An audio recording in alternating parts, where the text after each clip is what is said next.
Welcome to our podcast, episode 85 on the FNAF movie. So, I'm going to talk about FNAF the movie, seeing that I just watched it today, in fact, and on Halloween, pretty fitting, which, by the time I'm recording, it's beyond Halloween, so that shows, yeah, again, my insane schedule. But, yeah.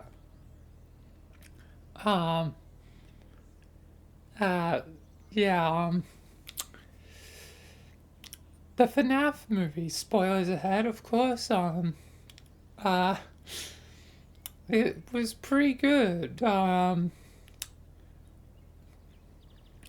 Mike, Smith is a pretty alright protagonist, I guess. Not really a lot to him other than, like, sort of like emotional trauma sort of things, but he's alright. Like, like, maybe a bit generic, but alright. Abby is, like, the one that's obviously being, coaxed to join, like, the FNAF crew. So, yeah, yeah, so I think she's more of an interesting character. Um, then there's, um, the aunt who is kind of just a Karen, and the lawyer that just is there, like he exists, and is unironically like one of the funniest characters just for being like a lawyer who's just sitting there most of the time saying like nothing. But yeah, it's just fine. You'll have to watch to see. But yeah, then there's a babysitter chick. I forget her name. But she gets by ep85 treatment. And then the other like hooligan guys that trash up Five Nights at Freddy's, well, for now, Fraser Pizzeria, goddamn, fumbled that really badly, but yeah, yeah, they all die. They did. Um, then we've got mysterious counselor, which spoiler warning. Yeah, again, I already said spoilers, but he is William Afton.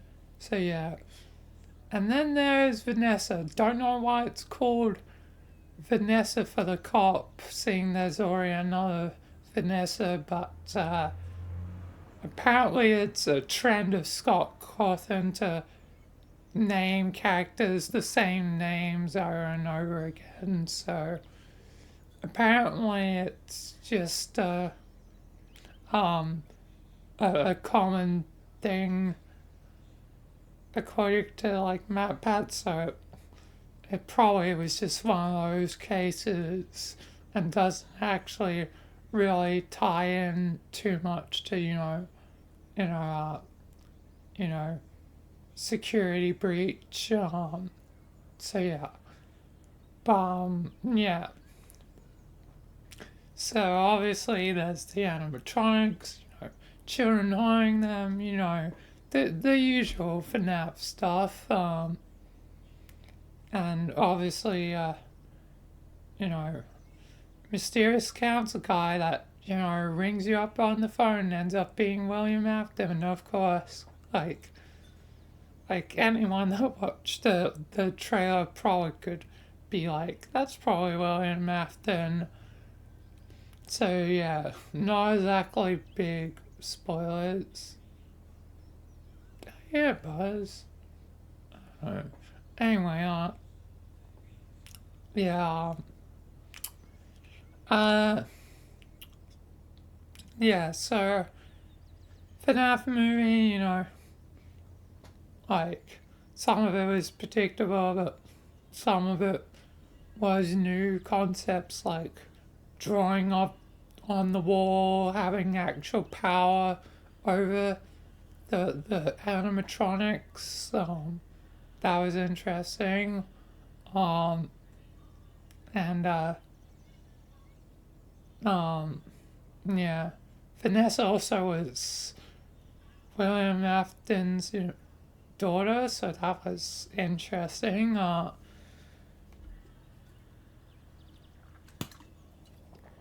And yeah, and Matt Pat was in it.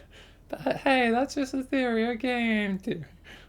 Um, Also Corey was in it, and I believe there was also like um Docker, like he's in one of the um pictures for like the staff and potentially 8-bit Ryan. I don't know. I didn't pay attention to the like staff also, but I think 8-bit Ryan's in there somewhere if you can find him.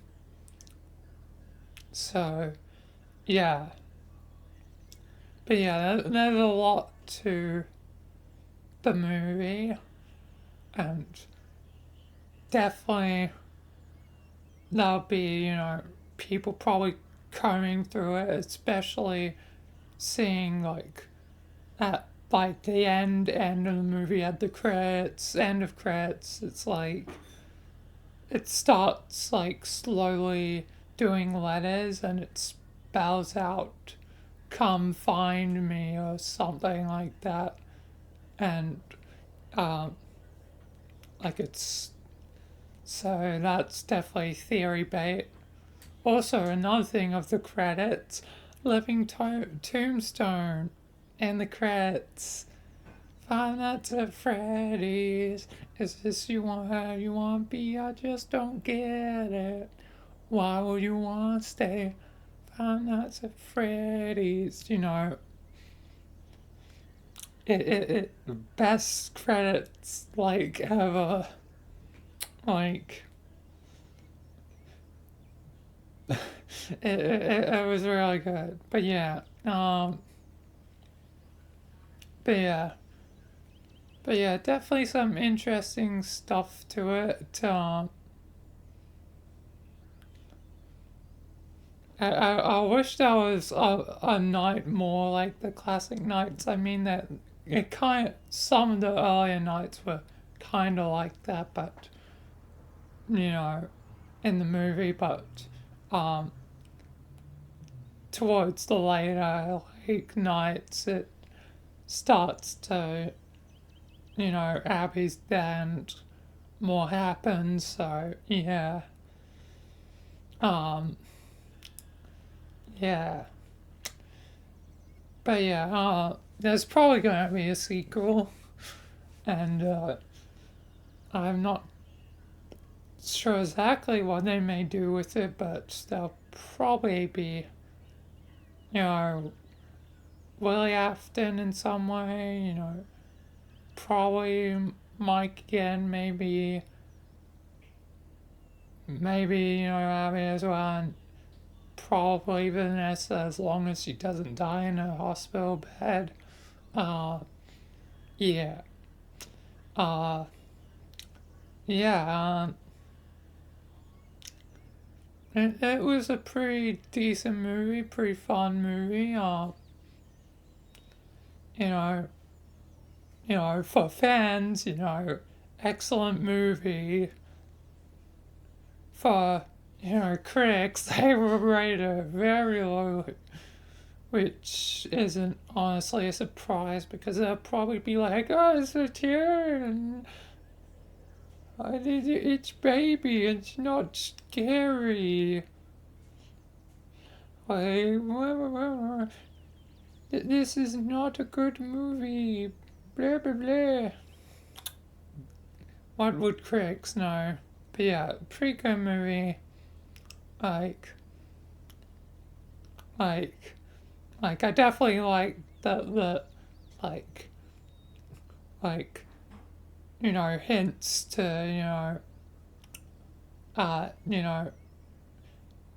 you know, everything else in the FNAF community, and the storyline was alright, but it's seems like, typical FNAF, but, hopefully now won't have a absolutely convoluted story since, it's probably, its own timeline sort of deal. Um, so yeah, at least there hopefully will not be any contradictions in any of the movies, unlike the actual FNAF series, but yeah. The movie's good. I give it like 8 out of 10. Yeah, 8 out of 10. Yeah, pretty good movie. Definitely, if you're a fan, watch it. Otherwise, it's like, otherwise, for someone that doesn't know FNAF, it'd probably be ranked at like a, you know, 7 out of 10. Yeah, that seems reasonable. But for me personally, it's 8 out of 10. So yeah, and I'm looking forward to whatever the sequel is. Now it's just time to wait for Iron Long, because yeah, again, this was recorded in the past on Halloween, so it may have come out by this point. Hopefully, I would hope so. Um, my best guess is November, December. I honestly not say. It might end up being 2024. I don't know. But yeah, that'll wrap up for this hour podcast. So yeah, thank you all for watching and peace.